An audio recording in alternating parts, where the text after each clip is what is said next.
L-Eżekuttiv tal-Partit Nazzjonalista jżomm l-istess pożizzjoni tiegħu fil-konfront tad-deputat Franco De Bono.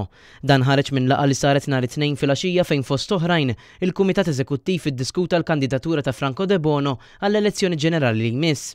Qabel ma daħal għall-laqgħa d-deputat Franco De Bono kummenta dwar il-liġi tal-finanzjament tal-partiti u dwar kif fi kliemu l-partiti politiċi huma fuq il-liġi. Saqsu minn fejn ġew il-flus biex jimnew dal-bini li għawwarajkom. L-istat tal-partiti f'Malta llum huwa li huma l-fuq mill-liġi sfortunatament. Intant fit tmiem il-laqgħa deputat Franco De Bono rifjuta li jgħaddi kumment u baqa' miexi bla ma wieġeb għal mistoqsijiet tal-ġurnalisti.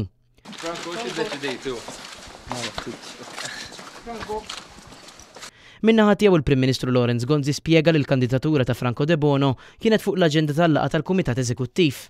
Għadna kemm spiċċajna mill-laqgħa tal-Eżekuttiv li waħda mill-items fuq l-aġenda apparti affarijiet oħrajn kien hemm it-talba tal-Onorevoli Franco De Bono biex l-Eżekuttiv jisma' l-argumentazzjoni tiegħu fuq punti ta' proċedura. Jiġifieri, l-argument tal-Onorevoli De Bono kien illi l-Eżekuttiv ma kellux id-dritt illi joħroġ il-kundanna meta u kien ivvota ma l-oppożizzjoni fuq il-mozzjoni ta' fiduċja tal-Ministru Mifsud Bonnici.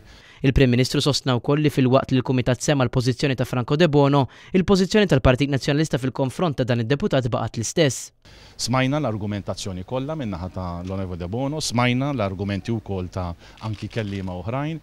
Il-konklużjoni finali kienet li l-Eżekuttiv derlu illi l-pożizzjoni politika fil-konfront ta' deputat li jkun ivvota kontra l-whip tal-partit u favur jkun ivvota mal-partit tal-oppożizzjoni kienet pożizzjoni li politikament mhijiex aċċettabbli u allura l-Eżekuttiv kellu mhux biss id-dritt imma anki id-dmir illi jesprimi l-pożizzjoni tiegħu. Għaldaqstant id-deċiżjonijiet li ttieħdu ma nbidlux.